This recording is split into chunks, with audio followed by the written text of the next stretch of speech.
So hello, everyone. I'm Lucia Leszinsky, coordinator of the Women in Translation Initiative by Prose.com. And today I have the pleasure of interviewing Chantal Wright, a renowned translator of French and German literary works into English, and founder of the Warwick Prize for Women in Translation, a 2017 initiative that appeared to address the gender imbalance in translated literature. And now, if I'm not mistaken, run by Professor Holly Longstaff. Is that correct? That's correct. Chantal remains deeply influential in the field, both as a translator and as an advocate for women in the industry. So I wanted to talk to her as part of the new Women in Translation initiative with the purpose of promoting women in the language industry and their amazing work in support of all of us. So with that being said, welcome, Chantal, and thank you for taking the time for this interview. You're most welcome. So I'm gonna get started with some of the questions that I have for you today. So as the founder of the Warwick Prize for Women in Translation, I've been reading around and I realized that it appeared to address the significant gender imbalance in the field. So can you tell me about the moment you realized that of this issue and that there was something needed, that you had to do something about it? And if you want, you can share some details about the prize itself, how it is structured, and the rules for those who are not familiar with it. Yeah, sure. So I have to say first off that it was not my idea. I think as so often with initiatives that are about women and for women, it was a collaborative effort, and I just happened to be in a position where I could help it happen. So the general background was an article that appeared in Words Without Borders in May of 2013 by a translator called Alison Anderson, and that article was called "Where Are the Women in Translation?" and that kind of kick-started the whole thing. And then shortly after that, in 2014, we've got Women in Translation Month being founded by blogger and activist Chantal Wright, and that is the month that we are still in now. We're in 2024, so it's great that it's been going for all these years. And I'm amazed to see, you know, on the various emails that I subscribe to, just how important a month it's become. It's really something that publishers and journals have kind of signed up to and really promote. And that's all Chantal Wright's work. The specifics of the prize. So the prize is a British and Irish prize that's based at the University of Warwick.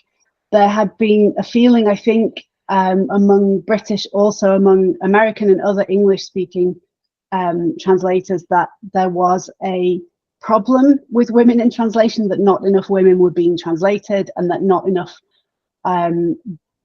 translated books by women were finding their way onto prize shortlists.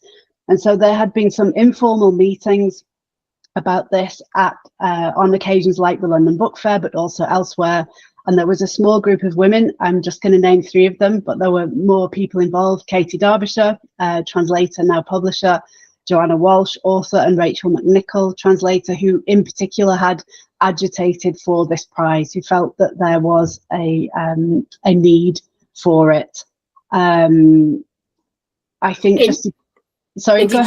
did you know each other before that? You got together because you knew each other? I knew Katie. I didn't know Rachel and Joanna, so it was kind of a case of being introduced to certain people through other people.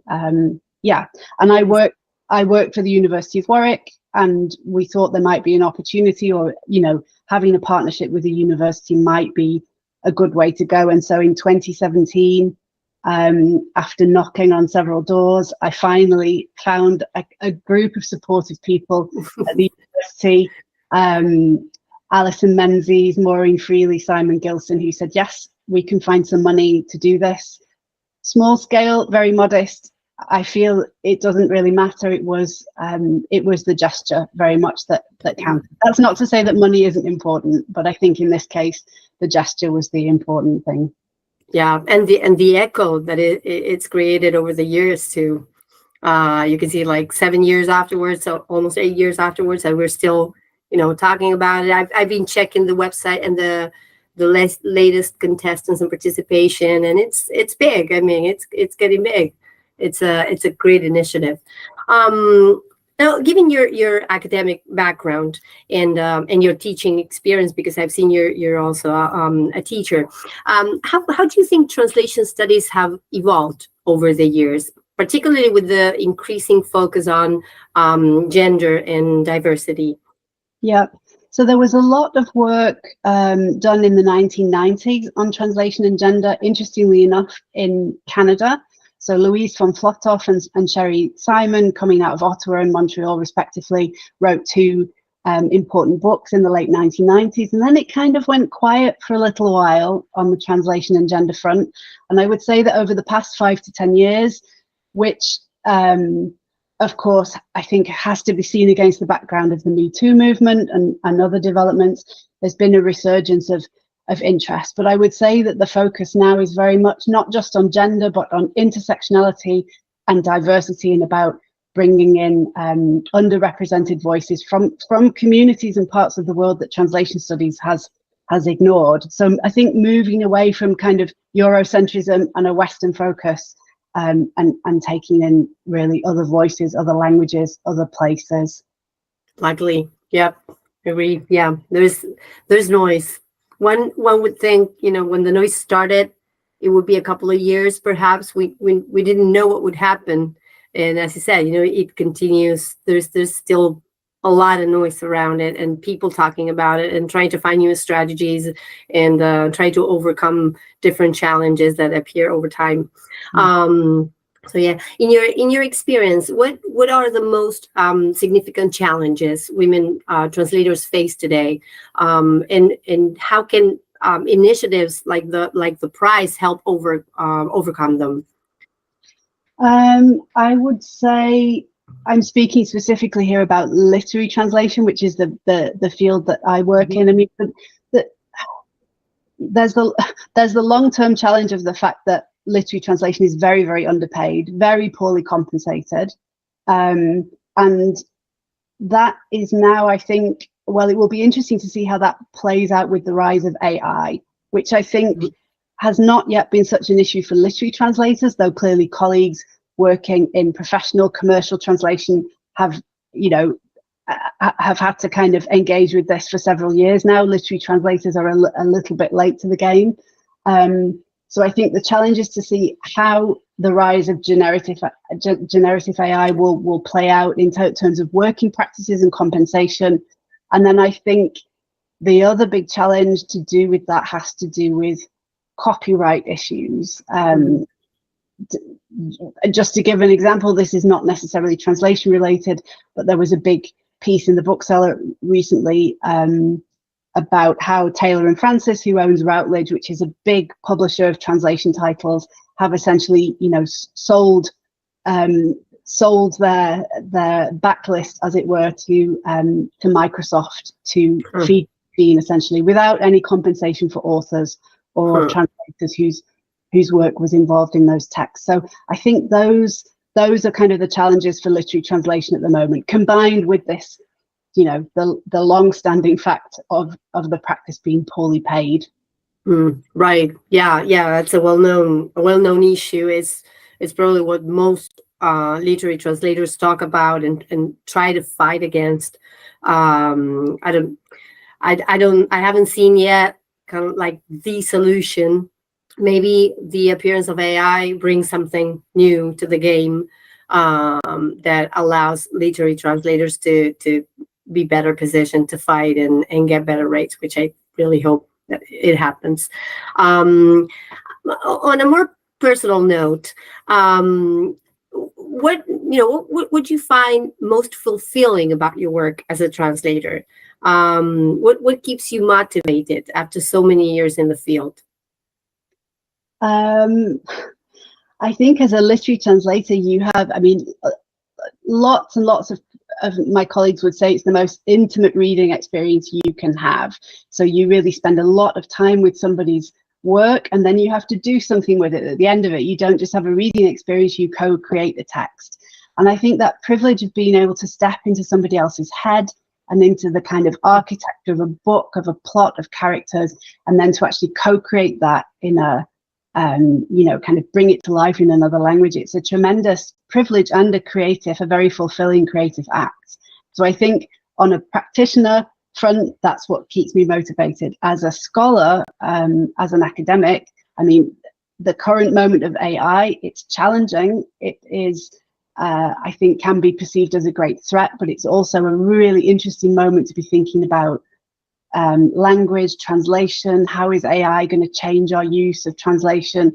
Does it actually mean we have no need to translate anymore now that we have something like ChatGPT? So it's a moment of threat, but it's also a moment, I think, to philosophize a little bit about translation and language, and to see where that takes us.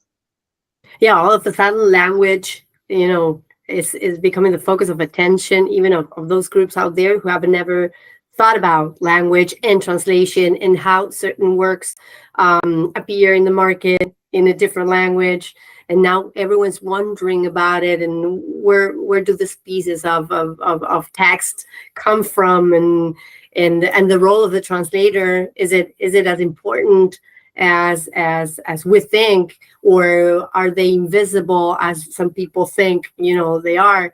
I agree with you with the appearance of AI. There are a lot of questions who haven't been answered yet, and there's a lot of room for discussion, and see, you know, how we can turn it into an ally rather than an enemy, you know, in all this game. Have you had the chance to be in touch with any of the readers of the material you have translated into English, and share and see what their experience was of that reading? Not so much. Sometimes I have talked to, because I've translated quite a lot of children's literature, and I've talked to friends where I've maybe given them a copy of the book and they've read it with their child, and had a little bit kind of conversations with them, sometimes about age appropriateness. It's often an issue translating from German to English, that you know, I think the way the German speaking world conceives of childhood is quite different from the way, I say, the English speaking world. There are many English speaking worlds. Can't conflate kind of Britain, which is the context with which I'm most familiar with, say, an American or an Australian or a Canadian or an Indian childhood. So sometimes had conversations around that, and whether occasionally someone has said to me, I'm not sure that this book was entirely appropriate for my 7, 8, 9, 10-year-old. But on the whole, actually, I've had surprisingly few conversations, I think, about things that I've translated. And I think it's a little bit of a gap maybe in the way that we talk about translations, that we don't think enough about reader response and reception, and that we have often quite a cliched language to fall back on in terms of thinking about reviewing translations here. You know, the old chestnut, lost in translation. What does it actually mean? Nobody's quite sure. It's just one of those things that we pull out of the bag. So maybe that's something we could develop a bit more, actually, is, you know, reading translations and talking about our experience of reading them. Now, what advice would you give to women aspiring to enter the field of literary translation or translation in general, especially those who might feel discouraged by possible gender imbalance? I mean, I think where literary translation is concerned, my understanding is, I don't have a statistic in front of me, but it is a female-dominated profession. So I think there's not a problem entering the profession as a woman from that perspective. I think what puts people off is precisely the poor compensation, the need probably to combine something which is incredibly rewarding but pays very badly with something that allows you to exist above the breadline, and hopefully a little bit more above the breadline, you know, to pay the mortgage, to pay the bills. And I think something that students of translation and emerging translators very often hear from, you know, academics and mentors as well, you'll never make any money. Are you aware of the difficult path that you're setting out on? And I would just say, it's true, you won't get rich from it, but it is very rewarding, and it is, however, worth thinking about what else you will combine it with, both in economic terms, I think, but also just because I think I feel strongly as a woman, it's important, maybe as anybody, as you know, no matter the gender, it's important to have more than one string to your bow in life. True. Just in case. Just in case. Yep, definitely. Yeah, I agree. I couldn't agree more. Okay, Chantal, it's been an absolute honor to speak with you today. Your work continues to inspire so many people, not just women in the translation industry. And I appreciate you taking the time to share your journey with us in this interview. You can check Chantal's work in your website. Is that correct? It's chantalwright.org. Yes. And there is a book. You've published a book entitled Literary Translation. I've seen it on Amazon. You can get it there. I guess some other places too. To be honest, I can't wait to read it. Now I feel curious.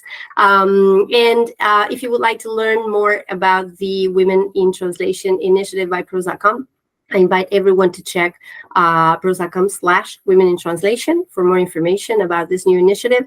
Chantal, anything else you would like to share with the women out there watching you, and the men, and the entire language and translation community? I'd just like to give another plug for the Warwick Prize for Women in Translation. So entries have closed for this year, but the prize will be awarded in the autumn. If you have any questions about it, contact Holly Langstaff at Warwick. She knows everything. And yeah, long may the prize continue. Yes, definitely, and good luck to those who participated. We'll probably know when will those winners be announced? It's usually November, around November. Yep. We can share the announcement at Prose.com so that everyone can hear about it too. Thanks a lot again, Chantal. Hope you have a nice week, and thanks everyone for taking the time to watch this interview. See you around. Bye.